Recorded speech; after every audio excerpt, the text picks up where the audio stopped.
Medicare supplement plans, a plan as old as a lot of seniors today, a system about 60 years plus. And we're going to go into a deep dive on supplement plans specifically here today on Health and Retirement. Are you approaching your golden years? On this show, we're talking all things health, from the doctor's office to the gym and back at home. Welcome to Health in Retirement.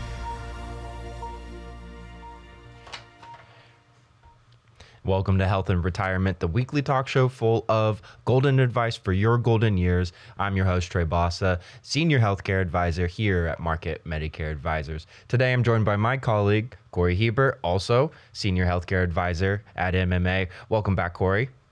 Hey, Trey. All right. We're going to kick off today's show with just in the know. There's a story that you shared with me earlier this week, and I really want to deep dive into Medicare supplement plans because, number one, supplement plans are probably the safest bet for a lot of people retiring. It is what they feel the safest moving from workplace insurance into Medicare. And number two, there are a lot of things that people don't understand when moving into a supplement plan, such as, and the primary subject of today is those rate changes. How do they determine those rates? How do they determine what people are going to pay? So for today's In the Know segment, I want to start off with informing people on supplement plans, what they are, how do we get them, as well as things that can affect the premiums down the road. Let's kick off with supplement plans. What are they? Yeah, so Medicare supplements, like you said, they came about right after Medicare did. When Medicare was first founded, private insurance companies could offer supplemental coverage any way, shape, or form that they wanted to. Now, people weren't reading all the fine print on their plans, and they were moving from one company to another. Company was changing what they did and didn't cover. It was causing a lot of problems. It wasn't working very well in the Medicare system. So right about mid-60s, early 70s, Medicare came in and said, all right, we're not going to be playing this game with the private insurance companies anymore. We're going to standardize what private insurance companies can offer in terms of this supplemental coverage. And that is where the golden chart came out. Oh boy, the alphabet soup. There's this chart that we always show in our meetings and our workshops of this giant layout of what supplement coverage can look like, and at the top of it, A through what's the last one? N. A through N. Now, not all plans are available nowadays. There are a select few that have been taken off the market. It's because the system is always evolving, but it's evolving for the better.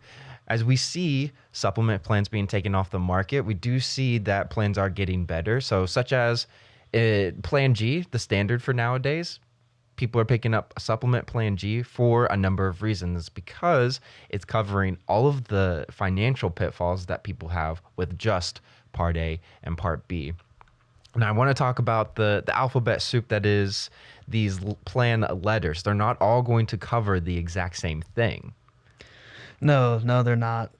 You do see A through N, and that chart is confusing. It's overwhelming to try to take it all in. But what you have on that chart is down the left-hand side. You're going to see every single copayment and deductible that you could be responsible for if you only had Medicare Part A and Part B. Now, as we know, Medicare Part A and Part B have some pretty substantial gaps in their coverage. Across the top, you see A through N listed out, and then below A through N, you see the little check boxes saying what they do and don't cover. So one plan that's always really easy to point to is the Plan F.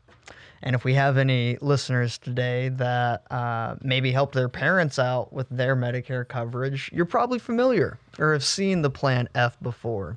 But if we have someone turning 65, they're probably much less familiar with the Plan F, because Plan F was taken off the market for everybody that turns 65 past January 1st of 2020. But whenever we looked at the Plan F historically, it checked every single box that Medicare A and B were not covering. So if you had A, B, and F, you were looking at true 100% coverage. But Plan F was taken off the market, but right next door was Plan G. Exact same structure except for one key difference, and that was the Part B annual deductible. Yep, and that Part B deductible, the plan just says we're not going to cover the Part B deductible. Doesn't say what that rate is or what that deductible number is, because that number does change on the annual basis. So as that number changes, that is added expense that you could be looking for on that calendar year change. Now, even before F was taken off the market, people were making the jump from Plan F to Plan G. And they were doing so because whenever you look at the Part B deductible, oftentimes they would save more money in premium on an annual basis than they were paying out in the Part B deductible.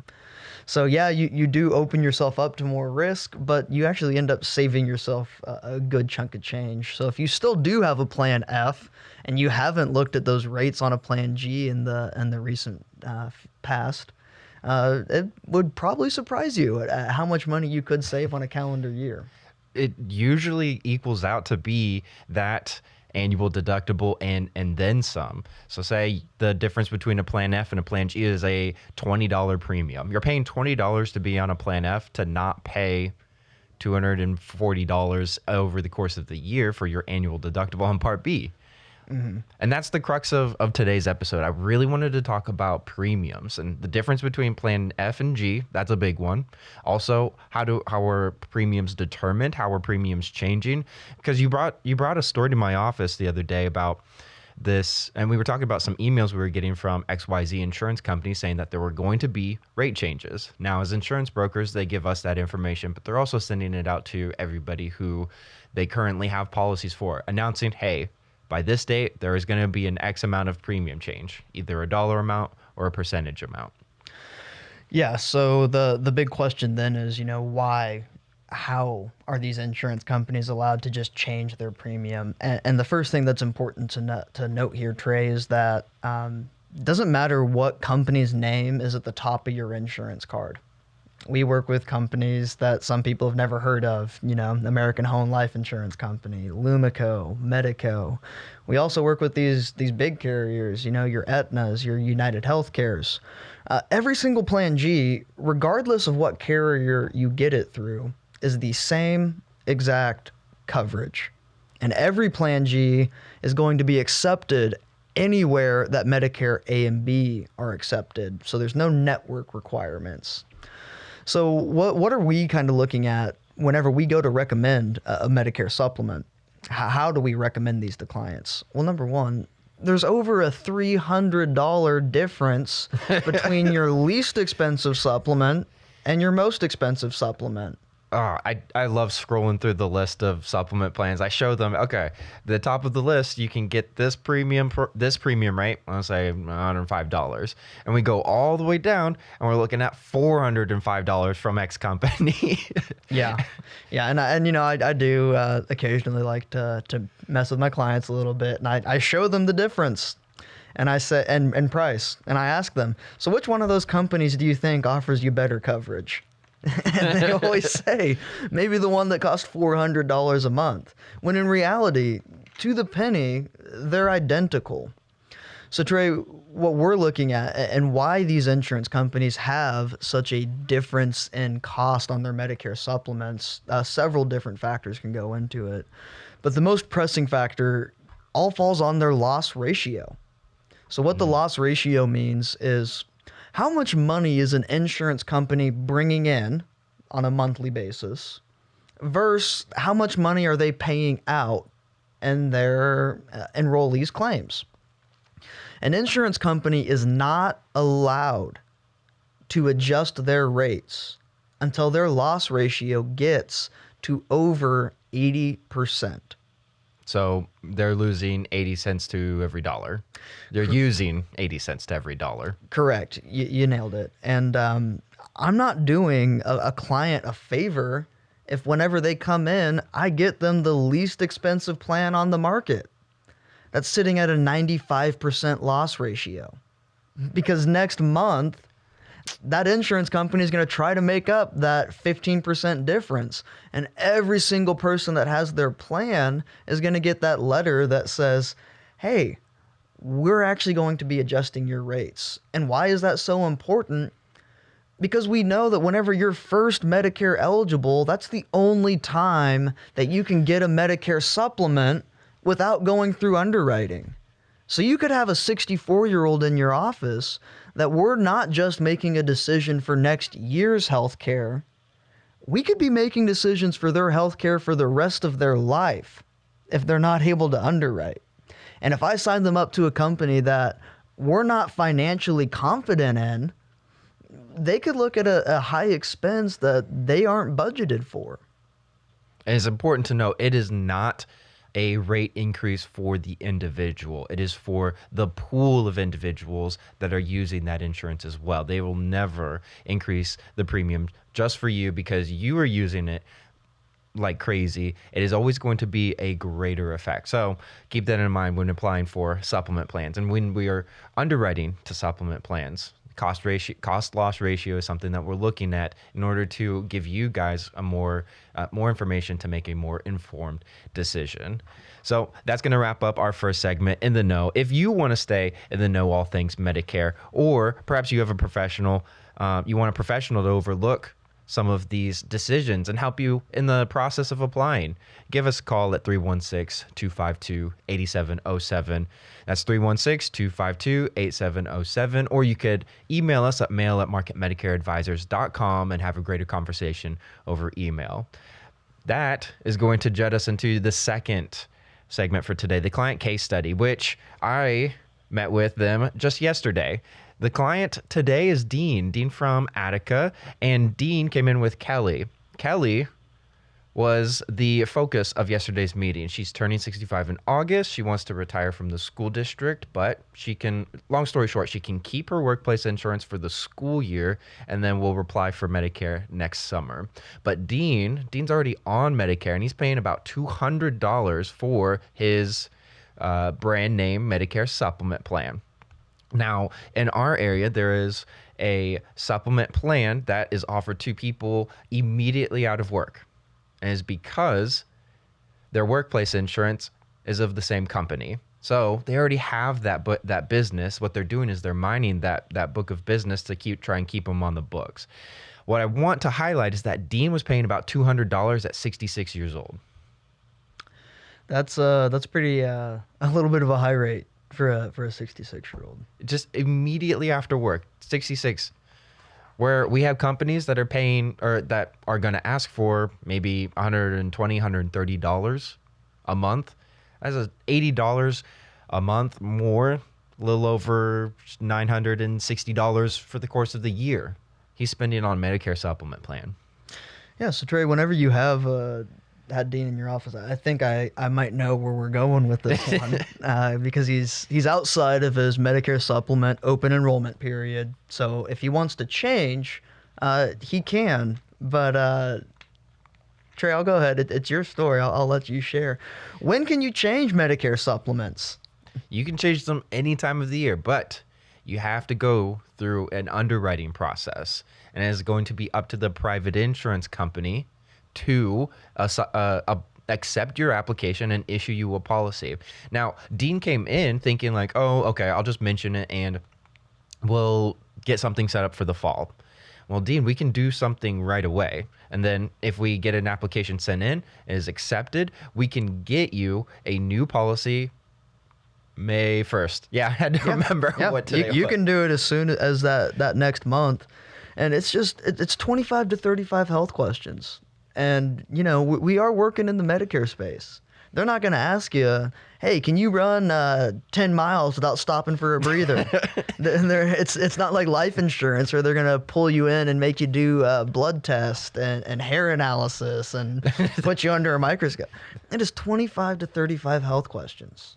And every company asks them different. You know, I've had people in my office that say, there's no way that I'm going to be able to underwrite for a Medicare supplement because I had a heart attack 3 or 4 years ago. Well, with one of those people specifically that I have in mind, we put in applications to 10 different companies, Trey. 8 of them denied him, 2 of them accepted him. All of these companies have different criteria that they're looking at. So even with some minor health conditions, don't count yourself out on underwriting. And I'm going to revert back just a moment to our previous segment. And I think part of the reason you wanted to talk about pricing, we got a report within the last 2 weeks that the Medicare supplement market in general, Plan G, nationwide, is experiencing a loss ratio of 84%. Ding, ding, ding. And that is over the threshold of the 80% that they can legally change their premium rates. Now, that's not one individual company. It is individual companies that have to be over that loss ratio. But that tells me that the market as a whole, we're going to see a lot of people at a lot of different companies that are going to be experiencing these rate increases. Trey, if they're like Dean and they're paying too much for the same coverage they could get through somebody else, what advice do you have? I have the only advice I could give is just to give us a call, email us. Okay, having a greater conversation with a healthcare advisor like me or Cory will allow you to look at all of your options. You are not stuck in your Medicare supplement plan. Please give us a call, 316-252-8707, and we'll see what we can do. We have a number of insurance companies that we work with. And of course, you can always email us and start a greater conversation that way. But the email is going to bring us to our third segment, and that's the mailbag. Mailbag segment for a question that we got at mail@marketmedicareadvisors.com. The question today comes from Louise. Louise, didn't give me the state, the city. Louise, she asks, I'm on a Medicare Advantage plan now. When can I apply for and switch to a Medicare supplement plan? Yeah, no, Louise, that's a fantastic question. And I mentioned in the last segment that, you can underwrite and switch from supplement to supplement any day of the week, any time of the year. If you have Medicare Advantage and you want to move to a Medicare supplement, you can do that any day of the week, any time of the year. If, again, you can go through underwriting. That 25 to 35 health questions. A lot of our clients are stuck in that annual enrollment period. October 15th through December 7th is the only time I can make changes in my plans. And that is not the case when it comes to Medicare supplement plans. You can apply any time of the year and you can get accepted any time of the year. Something to keep in mind, you're not limited to the October 15th to December 7th time frame. If you want to ask a question on our show, write us an email at mail@marketmedicareadvisors.com and be sure to give us your name and city. Come on, Louise. So we can give you a shout out here on the show. And as always, you can give us a call and schedule a meeting at 316-252-8707 or email us at mail@marketmedicareadvisors.com. And so we'll want to get to know your situation a little bit better before we advise you, because it's important to know you and your background, your history. Medicare is definitely for the individual. Not every individual is the same.